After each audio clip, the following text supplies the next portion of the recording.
Good evening, everybody. Welcome to the December 6th, 2023 Health and Human Services Committee meeting. We are here in Everett City Council chambers. The public's more than welcome to attend and hang out in the audience. However, we do not accept public comment during our committee meetings. And you can always watch remotely on our Granicus channel or view us on YouTube. Tonight, we just have two agenda items. Our guest is from the Executive Director for the Snohomish County Health and Human Services Department, and the City of Everett has a long history of a strong partnership with the county, so we're really glad to have you here tonight to share more about our partnering activities and programs and projects, and just talk through more ways that we can support each other in the heavy work that we do. So if you wouldn't mind introducing yourself for the record and take it away. Great. Thank you. I am Mary Jane Bralboyevich, the Director of Human Services for Snohomish County, for the record, and I'm so pleased to be invited here to talk with you tonight and be able to enter into dialogue about all the challenges we are jointly facing in our community. So I put together a little presentation, and it sounded like one of the key things that we wanted to touch bases on were the need for emergency and temporary housing, as well as affordable housing, what we're working on individually, collectively, and what we see in the future. So one of the big parts of this will be the final draft investment plan we have submitted to Snohomish County Council, and they will be acting on that, I believe, on December 13th. So, but they have this plan in front of them, and they are considering a motion as well as some minor revisions to that motion to pass that. They have appropriated the first year's worth of dollars. Now they have to accept the plan on what those dollars are used for. So, basically, we're going to talk about what we all know are systemic challenges. And I don't have extra slides on this. I figure you all don't need that. But we do not have an adequate amount of emergency shelter and bridge housing in our county, including cold weather shelters. And notice I use the terms emergency shelters and bridge housing, and that is to convey the concept of this is temporary housing for people, but these terms have really technical meanings depending on what context you're talking about them in, particularly the term emergency shelter, and we're wanting to be able to talk about that more broadly. The idea of people being able to be temporarily housed while waiting for a permanent housing option. We also lack affordable housing more broadly, and that is housing for people who are at or below 60% of the area median income. The concept of affordability can apply at all income levels, and it means that you're not spending more than 30% of your income on rent or mortgage plus utilities. That having been said, the choices you're making above, if you're making, say, $200,000 a year and you're spending that, as opposed to if you are at a lower income level where you may be making choices between going to the doctor and paying the rent. And so our focus is on affordable housing for people who are at or below 60% of the area median income, which I believe right now is about $80,000 a year for a family of four. But that's information that is available, the most current information is available in the investment plan. And when we talk about building affordable housing, generally you can't build housing that is affordable for people at those income levels. What it means is that there is usually some other form of subsidy supporting it so that they aren't paying more than 30% of their income on that. We have a lack of behavioral health facilities for a wide range of facilities, treatment, inpatient, outpatient, triage, managed decrease in access to treatment. What we have seen as a result of a combination of all these lacks, of course, is an increase in homelessness, which we are seeing throughout the county and throughout the city of Everett as well. It is not unique to Everett or Snohomish County or even Washington State or the country, but it doesn't mean we collectively can't come together, as we have been working very hard with the team here in Everett to go, what can we do to create at least a semblance of an oasis here in this community? So I'll talk a little bit about what are we doing in the realm of cold weather sheltering together, what are we doing in terms of year-round temporary housing and affordable housing, and then we'll talk about how we're looking at the investment plan to address those combined issues. So cold weather shelters, we'll start with that first because we've had a lot of cold nights already. And cold weather shelters basically are part of a climate sheltering network. There's also day places, warming centers where people can go during the day, but this is to provide a safe and welcoming overnight location for individuals to go to because they would be otherwise on the streets and at risk of exposure. The standard in this community, and it's interesting, some of these standards are different from community to community, but in this county is if the temperature is projected to reach 34 degrees or below, the shelters are activated and the decisions are made 24 hours in advance. Typically they operate from November to March, although this year we started operating. We had a cold snap in the middle of October and they began operating then. Last year we had 63 nights out of about 150, so it's about one night out of three. Usually it's in clusters that the shelter network is activated. And countywide, we have about 176 beds. I know there have been a lot of questions from the Everett Council about how much of that is in Everett and how much of it is in outside areas. Of that, 63 of the ongoing cold weather shelter, regular cold weather shelter beds are in Everett. The others are in other communities throughout Snohomish County. It's smaller scale, but usually 20 to 25 beds in different communities. And in Everett, there are also 30 overflow beds, so we can actually go over to 200. Last year, our peak night was 181 people seeking shelter, and we did not have to turn anyone away. But we don't open that second capacity down at the Everett Gospel Mission unless the capacity is reached up at the facility on the corner of Rockefeller and Oaks. Everett, thank you, Everett. So we also have where law enforcement and everybody else can go to a site to see on a given what's going to be available tonight. So you could just click on that link and go in and see what centers are being activated, and that's been really helpful to. Yes. I'm just curious I know that we haven't ever reached total capacity, but what would happen if we did? Would we open up like a gym or something? We would probably do a quick reach out to other local providers. Okay. We have, when in the past, we've had buildings that the building didn't reach capacity, but could not take people on a given night. We've opened up the lobby of the health department. We've opened up the lobby of the county administration building.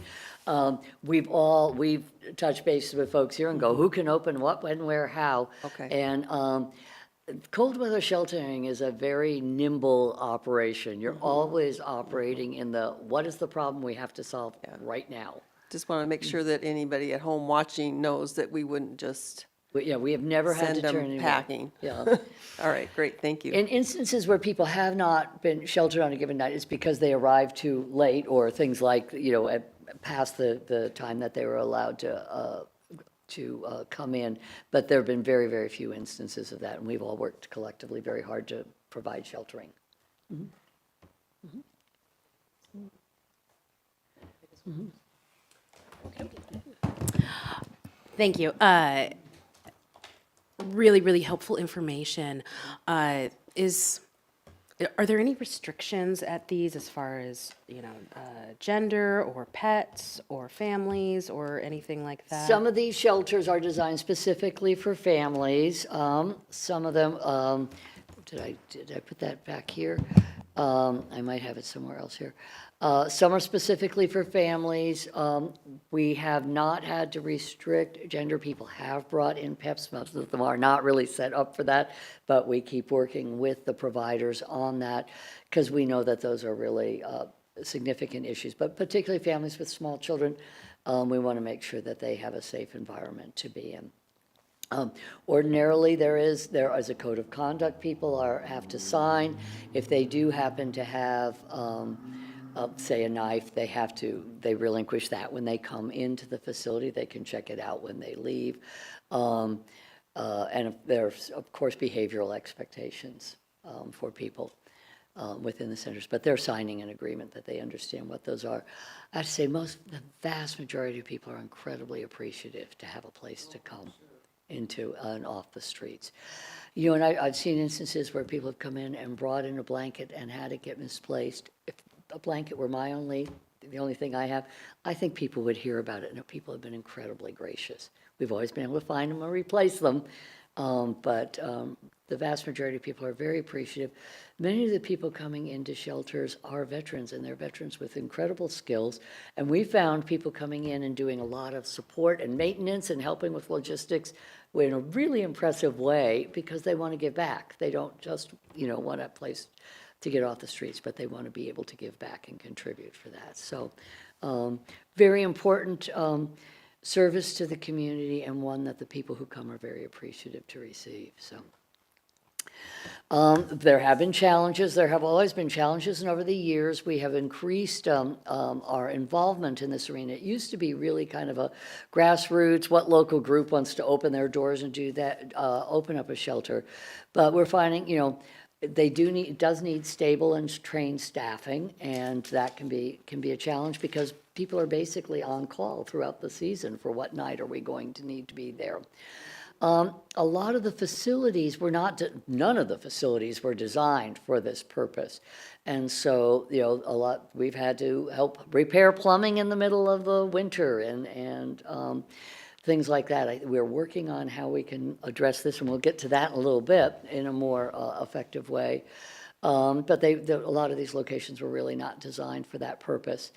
And what we've been seeing, and this is not just within the individuals coming into shelters, but people on the street, more and more people, a higher percentage of people, have significant behavioral health challenges, co-occurring, tri-occurring disorders. I know last time I was working in one of the shelters, virtually everybody had a chronic physical health condition, as well as whatever other conditions, behavioral health conditions they may have had.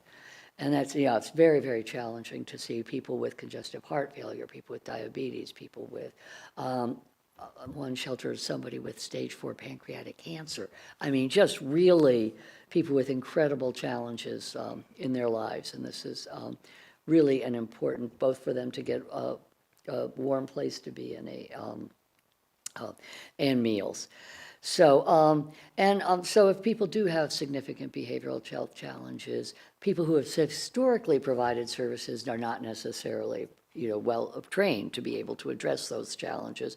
So what we've been doing is working with the shelters in order to do some virtual volunteer training about how to help recruit volunteers. We've worked with folks on how to make services available. We've increased the amount of resources available for them to bring in helping professionals and security and centers to be able to address any challenges that they're facing. And at this point, this year, I think we're putting in about $528 million into the cold weather shelters. Dollars we would certainly rather be putting into permanent housing, but I hope we need to address every challenge that we're seeing out there in the community. So in addition to cold weather shelters, we also have resources going into a network of emergency shelters and bridge housing, that is temporary housing.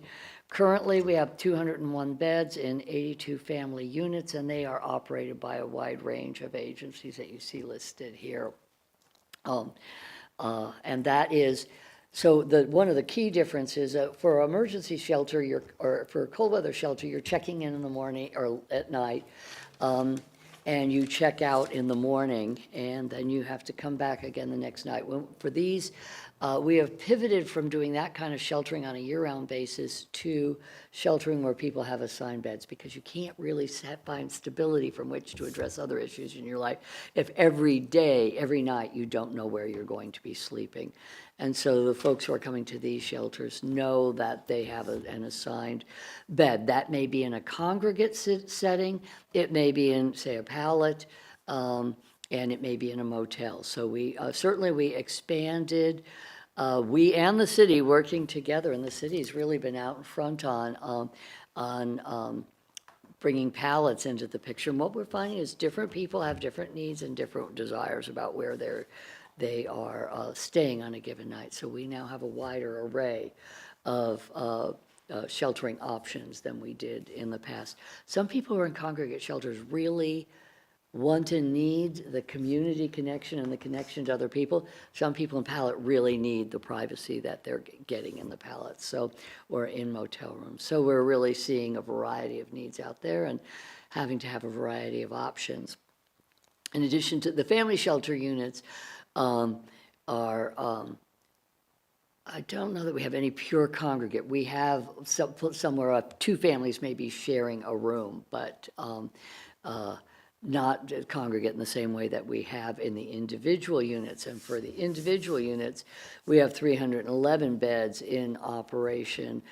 Some of those are for individuals, and they may be co-located with other units that are for families, and a larger number of providers operating individual units. And for those individuals, we can also, to your question, Councilmember Fossey, we do, we'll take 2 adult partners, but what we won't have are our children in a unit. That's units that are intended just for adults. And Cocoon Houses specifically operates for youth and young adults. So there are some specializations in this.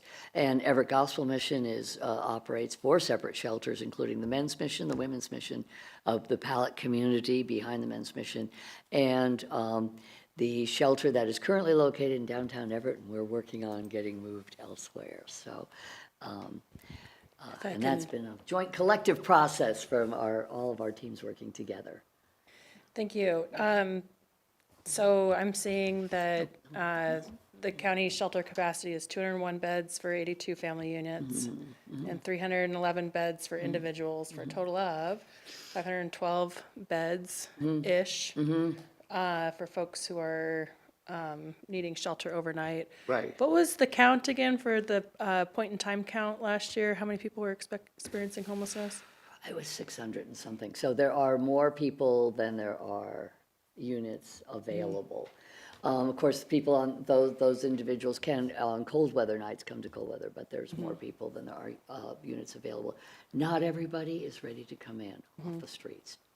And we try to make space available or an option available for everybody who is ready and willing to leave the streets. So my question, kind of off of Councilmember Ryan's was, or is, so the beds that we're talking about here today, how many, are those all full? And then on Usually top of they are that, we have operating the time and near, count. no.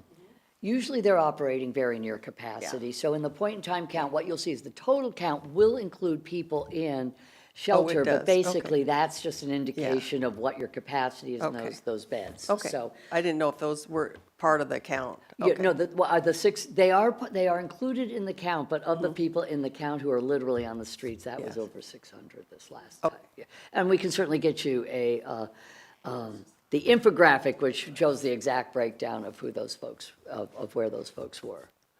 Yeah. So no, that's above and beyond the people in shelter. Yeah, yeah. So what are we doing to try to expand that capacity? Well, we've used ARPA resources to invest in purchase of 2 motels to be redeveloped as New Start centers. They will open early 2025. There was a lot of question about, did we know that they were contaminated before we purchased them? We did. We reduced the purchase price by the cost of remediation. So we knew that going in because there's basically almost no place on the market that we would not have to do some form of remediation. We're seeing that all over the state, all over the nation, that facilities are having to be. This is beyond like, you may want to put in new sinks or, things like that. This is to really make it a safe building to be in. So what has been happening, though, as more and more buildings are being contaminated, there's only so many people doing the work of testing and decontamination. So just like construction has been slowed, so has that decontamination process. So as soon as that should be done, relatively soon, so that our architects can get in and then do, the design work, and then we can get in and develop.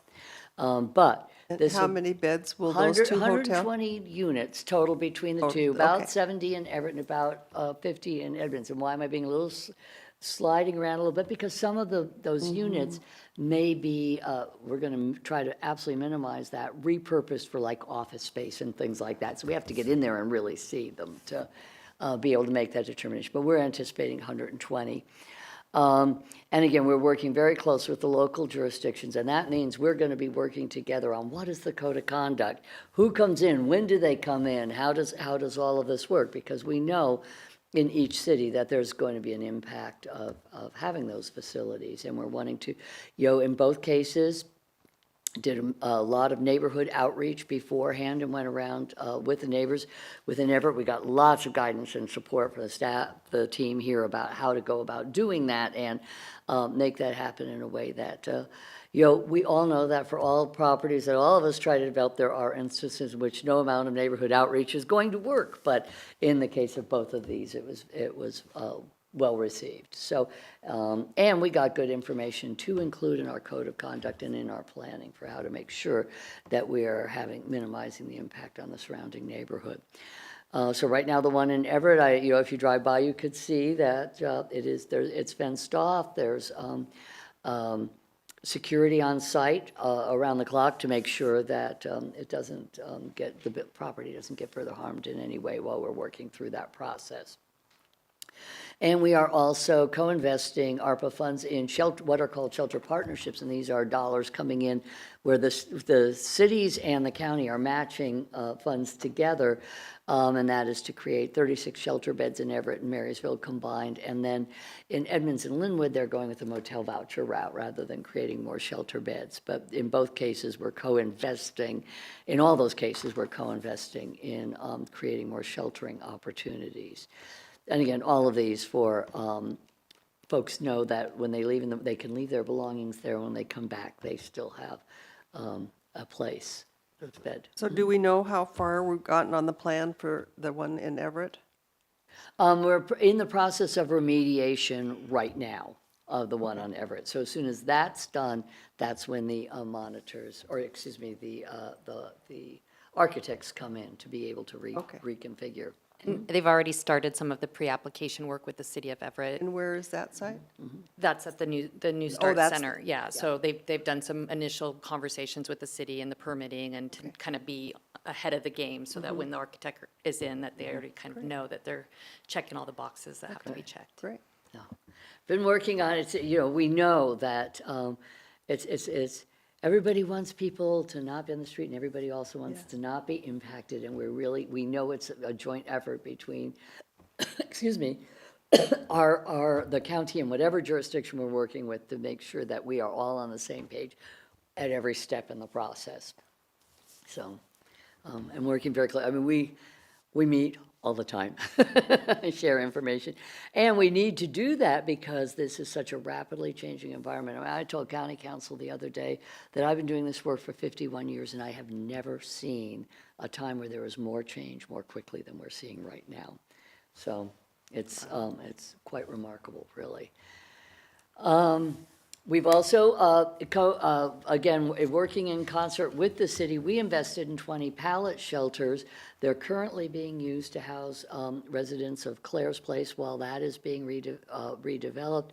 But we in the city are going to store once that is done, we can jointly store and figure out how to redeploy our pallets. And again, it's been a very challenging situation, but one in which I cannot express how amazing it has been to work with all people, both in the executive department and other parts of the city, on making this work and having as minimal impact as possible, both on the residents and on the local community.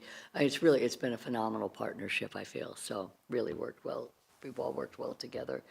And of course, the council has agreed to accept $4 million from the county to acquire another shelter facility in Everett so we can both increase the capacity and get some of the folks who are in a building that wasn't really designed to be a shelter into a more appropriate building out of the immediate downtown area and in a more appropriate neighborhood.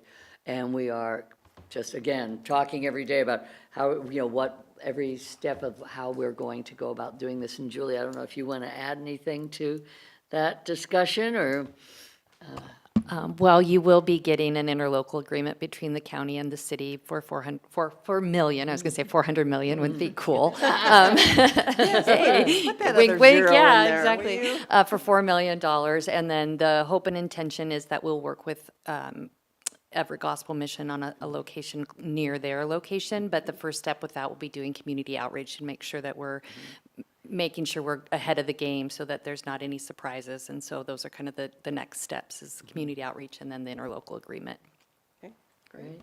And I'll just really, I'll add again that we're really viewing this as I mean, Everett is your city and it's our county seat. So, I mean, really as a partnership at every step of the way. And that involves acquisition, redevelopment, operating, maintenance services, whatever developed for, rules and regulations associated, that will be jointly developed. And that's, we really want to work together closely on that all the way through. And I think that MJ mentioned that the goal would be to hopefully increase some of the capacity as well as us having a permanent location for emergency cold weather shelters. So every year we don't have to scramble to try and find a new location. So again, the plans haven't been drawn, the architect work hasn't been drawn up, but that's certainly the hope and intention. We're very, I mean, yes, for all of us, it's, I don't know that I can stress how challenging it is every year to try, for everybody, and how, not just how much staff time it takes, but the strain it puts on the agencies and people in the community not knowing, although I will tell you, people in the community figure out very fast very quickly what we've done, what we're doing this year. It's amazing. We're also using our existing funding streams, which include primarily our home dollars from the Department of Housing and Urban Development and our local 0.1% sales tax dollars for chemical dependency and mental health. And using all of those funds and putting those in the street, we ourselves don't build anything and we don't pay for the full freight by anything close to the full freight of what it costs to develop, say, something like Hope Works Station. I mean, we contribute to those properties. Oftentimes, our dollars are the first in, which gives more confidence to other investors to bring dollars in. But through doing that, we've helped contribute to the building of, over a 5-year period, approximately 222 units of affordable housing, and that's throughout the county, not all in Everett. But in 2023 alone, as through the work of the HEART groups, Snohomish County Tomorrow, a consolidated planning group, and working together with cities, we've really been, and our housing partners, the people who are actually developing this housing, because they're the ones really building it. We've been able to contribute to the development of 165 units. And we're also supporting Housing Hope on the construction of an additional 52 units in Madrona Heights and Edmonds. They will probably open in sometime in 2024. The others were opened in 2023, and we've got more in the pipeline for future years. It's not enough. It's not near enough. So, but we're stepping up the speed of that. This year, the ones that open, of course, were 105 units at Madrona Square, which is owned and operated by the Everett Housing Authority in North Everett. And that's the first phase of a multi-year and multi-phase redevelopment process, and very exciting to be a partner on that. And then also the development of 60 units of affordable housing at Twin Lakes Landing in Marysville, and those are owned and operated by Housing Hope. They also developed Twin Lakes 1. We helped contribute to that as well, but this is very exciting to see this open this year as well. And we know a lot more is needed. So, County Council passed, they passed two pieces of, or opportunities that were made available through the Washington State Legislature. The first was House Bill 1406, which is not actually a new tax, but it allows taxes that were already being paid, some of those to be rebated back to the county for the purpose of building affordable housing at that 60% or below. Then in 2019, the 2019-20 session, the legislature passed House Bill 1590, and the following year clarified their intent to include emergency housing in that bill. It was not clear necessarily the first time around, so some asked that they come in and clarify that more fully. And that actually required councils could take councilmanic action to pass a 0.1% sales tax explicitly for creating affordable housing and behavioral health facilities. But what also, yes, well, this legislation also did that was very exciting and has been very challenging with money, with a lot of the other pieces of, or the other fund sources. It allows you to also pay for operations and maintenance and services. Now, why is that critical? Well, if you were to build housing with, say, home dollars and you needed subsidies, well, the most common, in order for the household moving into that unit to not pay more than 30% of their income into the cost of rent and utilities, you had to get the balance somewhere else. Oftentimes, historically, those come from housing vouchers made available by the housing authorities, and those come in two types, what are called, housing choice vouchers, where the person takes the voucher where they want to go, and project-based vouchers, which are vouchers are attached to a specific development, so they know that funding stream is going to be there. Well, they're out of vouchers. And so the major source of monies in order to be able to pay that difference and cover the cost of operating and maintaining buildings has to be found. Another source of funding has to be found. So to the extent that more vouchers are made available to housing authorities and they can attach them to these properties, we can free up $15, $90. But this allows us to know, once it's built, it can be maintained, that we would have the resources to maintain it. The majority of Snohomish County senators and representatives voted in support of these bills. What did they allow to be done? Again, in terms of affordable housing, it is for households at or below 60% of the area median income that have other special or other needs. Those are all outlined in detail in the investment plan, which will make sure that you have the most recent copy of the investment plan. It's been circulating for quite some time. But they allow, the funds can be used for constructing and acquiring affordable housing for low-income households. And that can include land acquisition and yes. I know I've seen the number before, kind of the projected sales tax that they will collect in a year. I'm getting to that. Okay. I will get there. You will see exactly how in year one that we have proposed to council that, or actually over the 5-year period, we have proposed to council, and again, they will be reviewing that at their December 13th meeting and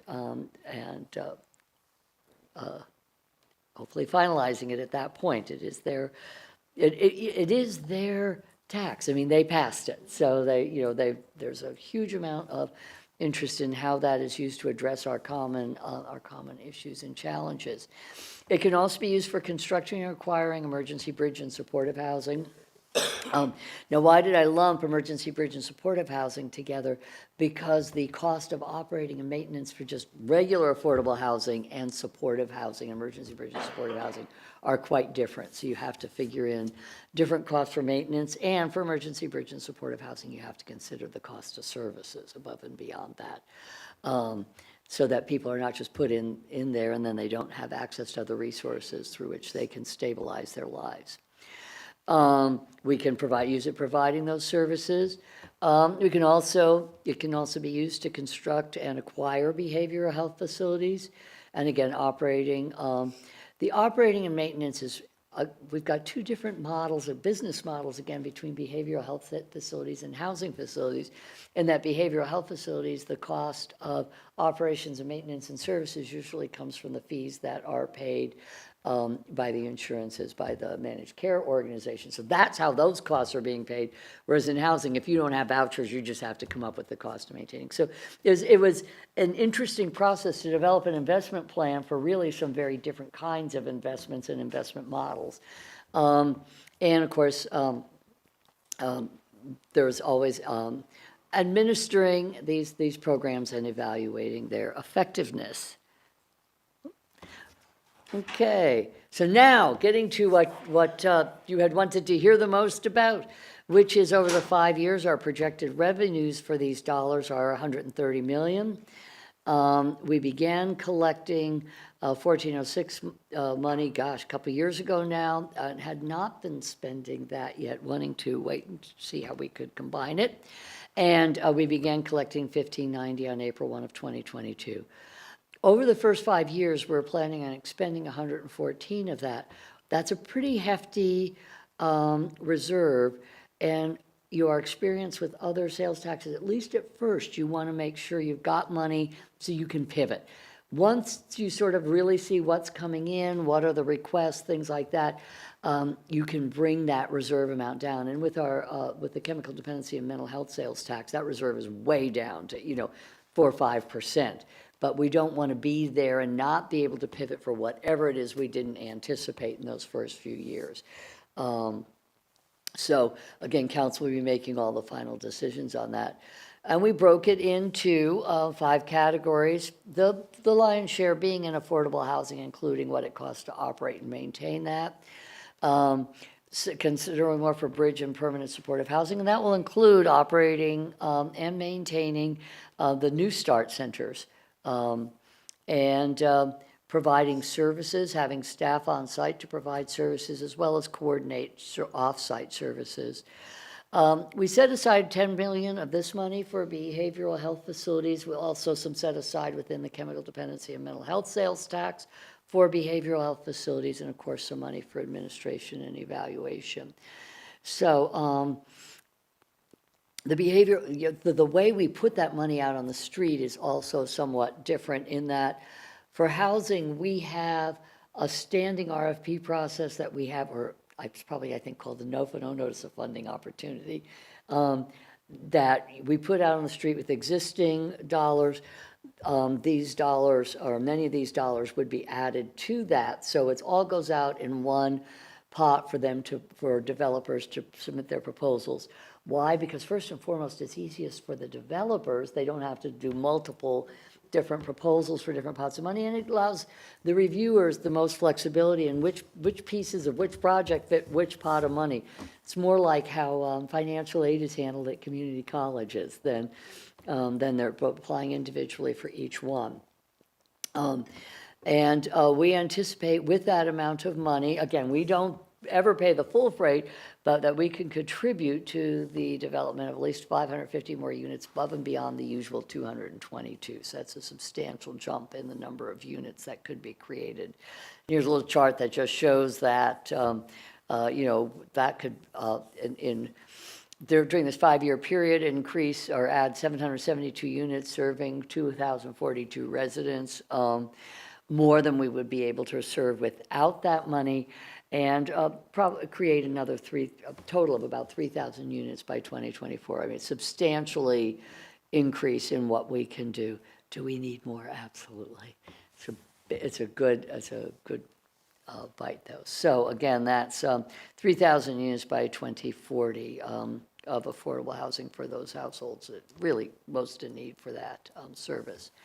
Permanent and bridge, supportive and bridge housing, another 28 million for, and we think that we can bring on, in addition to the units that are already under development and plan, including the New Start Center, we could bring in another 150 units of bridge and permanent supportive housing. And Councilmember Ryan, to your question, that could take a significant bite out of the number of people on the streets right now and make an impact there. And getting people into a situation where they can have the basic stability to look at what other issues they might have in their lives for which they needed help and assistance. People who don't know where they're going to sleep tonight and don't know how they're going to get their next meal, it's hard for them to think future-oriented about anything else going on. So, are also proposing, again, to set aside $10 million for behavioral health facilities. Some folks have said, why not more? Because we don't know. I mean, again, this is where we could tap. We also do have CDMH money, chemical dependency and mental health sales tax money, and we do have that hefty reserve. In fact, there are real opportunities there to develop more. There's more money there to be tapped. But at this point, we're only setting aside guaranteed $10 million. And that we would not have on that same annual cycle that we have the housing on, but probably have it as a standing open application process that people could go to. That could be looked at once a quarter, look at that. What portion of those facilities would be considered like a essential necessity, or there would be potential siting issues or any difficulty in that arena? We really don't know what we're going to get for proposals on that. There could be, some of those would not necessarily have siting. Outpatient treatment oftentimes does not. If, say, someone's coming in for counseling, often not. And there are obviously facilities where there are many siting concerns and questions. That would be part of the application review process. If they were proposing a facility inside a specific city, we would first and foremost, one of the things that we would be doing, first hope that they had already talked with the city, ask that they submit something with their application that says they've been conferring with the city. And, they've at least done some of the basics of checking into zoning and things like that. But we would want to definitely, our review process will involve an expanded technical advisory committee, and we can talk about that too. So any jurisdiction that something was be in that jurisdiction would be part of the process to make a decision about whether we could, if the proposal was in fact feasible where it was proposed. Okay. Yeah, it is, it's a challenge. We don't want any of the jurisdictions to be taken by surprise, though. This is, So does this just apply to facilities? Does it apply to programs? Say, an existing shelter wanted to add more behavioral health counselors or services, because it kind of looks like this is just for the physical facility. This is capital. That other, Okay. what you're describing, Councilmember Tui, would come out of the service dollars we have Okay. set aside. Okay, great. Yeah, so this is specifically to help Gotcha. create the capital bridge. Perfect. Yeah, it's an interesting process. And again, it's hard to estimate the number of beds. Back to one of your questions, Councilmember Fossey, it's just what kind of facilities are we talking about? So you can't say it's just going to be X many dollars per facility. But let's say all of it were going to be 16-bed inpatient facilities. We figure that with that amount of money, with other dollars that folks could bring in and what we would add, we could help launch 3 16-bed facilities with that amount of money. Again, it could be quite a bit more depending on what kind of facility people are coming in and proposing, and we need the full range of facilities. And the landscape continues to change. So right now, they're Okay. mandated at 16 beds, but perhaps legislation will change and there'll Yep. be 30 beds or something like that. So that also, Right. and the legislation from the 988 and all of the other things that are coming down, even from the federal government. To your point earlier, it's a ever-changing landscape. So that's also why it's probably really hard to make this plan. It is, and right now, we have what's called the 1115 waiver, where people can produce beds or facilities that are bigger than 16 beds. But, so this was just a guesstimate, if when that waiver expires, nothing has changed, what could we produce? But this is really, it's an interesting time to be in this business and to be doing this work, and a critical time where we really, we're so appreciative of the partnership with the city, because we all have to be in this together in such a challenging time.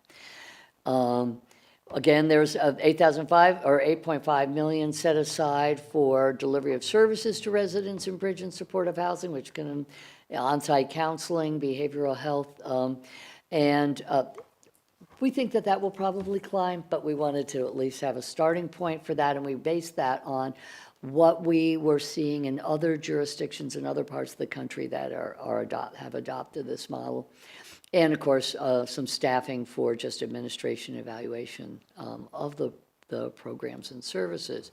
So what would we be able to do? If all of this played out, we'd have 550 more beds of affordable housing, another 150 people who are unsheltered who would be able to be off the streets, more behavioral health facilities, more supportive services, and we would be able to evaluate the efficacy. And again, to the extent that we are bringing resources and planning and partnering together with other jurisdictions, we can just amplify that effect. And so, for us, Everett has been right out there in front of one of our first and foremost partners in how do we address these challenges.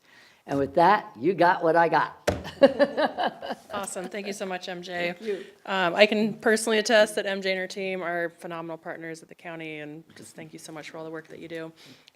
Considering that 1406 and 1590 is a steady stream of revenue, which is great to see and just nice to have that reliability, is there an opportunity for overlap so that knowing that there's going to be a certain pot of money in the future, that the planning can start now? Because I think we all feel a sense of urgency to tackle the issues that we're seeing on the streets. So is there a way to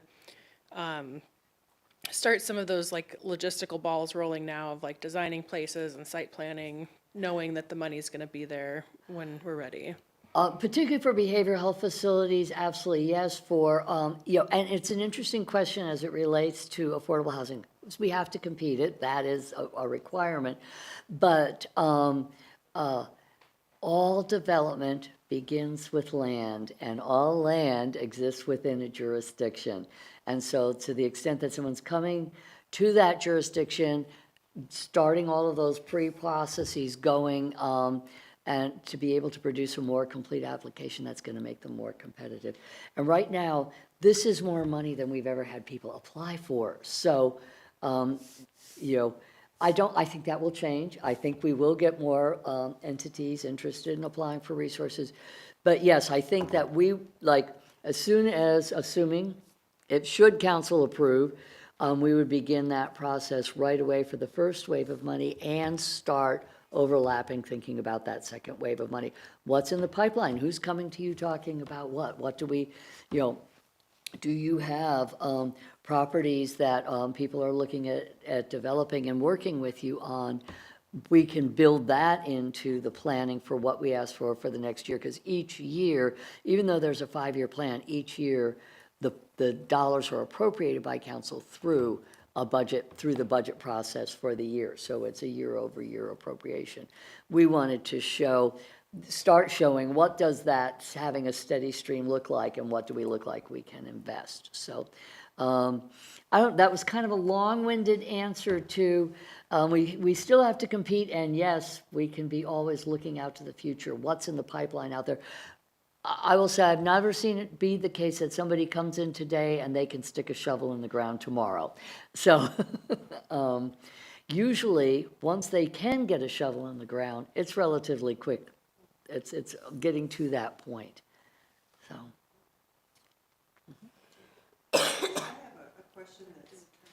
There we go, wrong button. Okay, so I've heard over the years and recently that the county is considering turning beds at Denny Juvenile Justice Center possibly, and the jail into kind of behavioral health treatment beds. Is that still on the table? I think the county is examining all possible uses for repurposing various facilities. As you know, we have repurposed a portion of Denny Juvenile Justice Center into 2 16-bed treatment facilities that are operated by Pioneer Human Services. And so there's no firm decisions being made, but just like Linwood looked at repurposing part of their facility, the county's looking at that as well. Okay, good. Yeah, great. Thank you. Thank you so much for all this. I look forward to printing off your your PowerPoints and keeping that information, because we get questions all the time, and there's just so much happening that to be able to respond to the constituents is always helpful. So thank you so much. Oh, well, thank you. And we reached out a lot and asked a lot of constituent feedback went into version 2 of the plan. But it is still an iterative living document. It's going to have to be. It's like that is the plan today. To your point, Councilman Ryan, having that, knowing that you have a steady stream of resource really that is far more adequate than anything we've had before. It gives us all a chance to do more thinking and working together and programming together. And again, I cannot tell you how great it is to work with city staff on this. It's been wonderful. So, Great, thank you, MJ. thank you. Great. You're welcome, you're welcome to stick around if you want. Great, so next on our agenda, we have a discussion about upcoming agenda items and whatnot, so a review and an update on pending and future agenda items.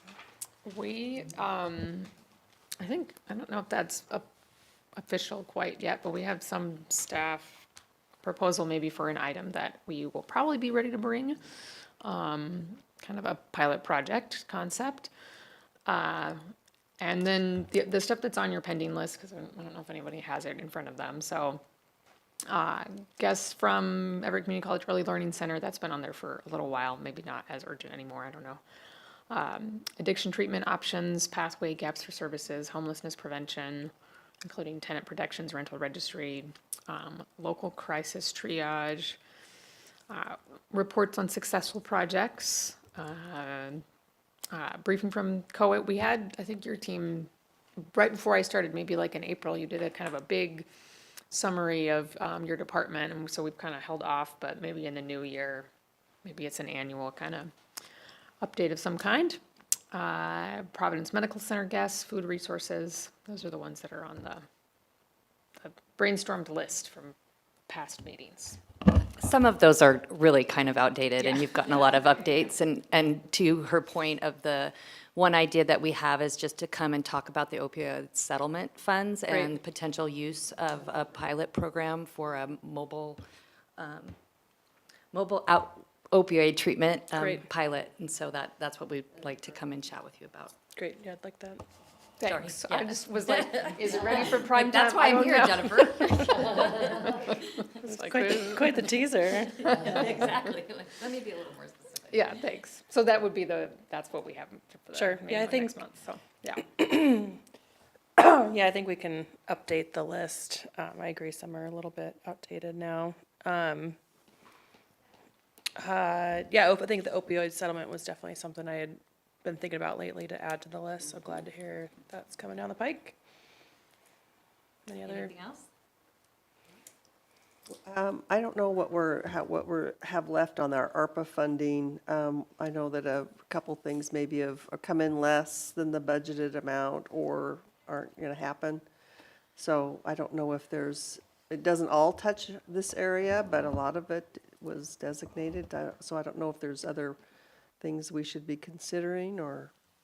Well, the current pilots that we've been doing with the COVID recovery funds, now they're not ARPA dollars, they're called COVID recovery funds. The one that we do have that is shifted is the day center. We had $2 million allocated for that, and the current path that we were headed down kind of halted. So that is really the only one that I would say has some flexibility potential. The others are successful mental health professionals in our fire and library and our case management program. We have the Bridgeways contracted case managers also on board that, just started kind of later in the summer this year. So those projects are just really successful and I think are doing just great work helping so many individuals in our community. So I hope you don't want to take any money away from them. No. I just, knew that Yeah. the one had fallen out Yeah. and, seeing the need that we have, I don't know, maybe something will pop up where we can allocate that. Yeah, our hope is that in the new year, we would go out for an RFP to see if there is an organization that would want to do a day center for us and provide those services. But again, that hasn't been determined completely. And also, if we wanted to continue to have those funds go toward human services, the longer we have funds, the longer we can do the programs that we're currently doing, as well as our pallet expansion. We only have a finite period of time that those funds will, until we get the county's budget passed and we're able to start applying for those funds. So, but we could definitely provide you with a bit of a bigger overview of that too. So happy to do that. Great. Long pause, glance around, awkward eye contact. Great, thanks everybody. I think that brings us to the end of our meeting. It is 5:55, make a wish, and we are adjourned.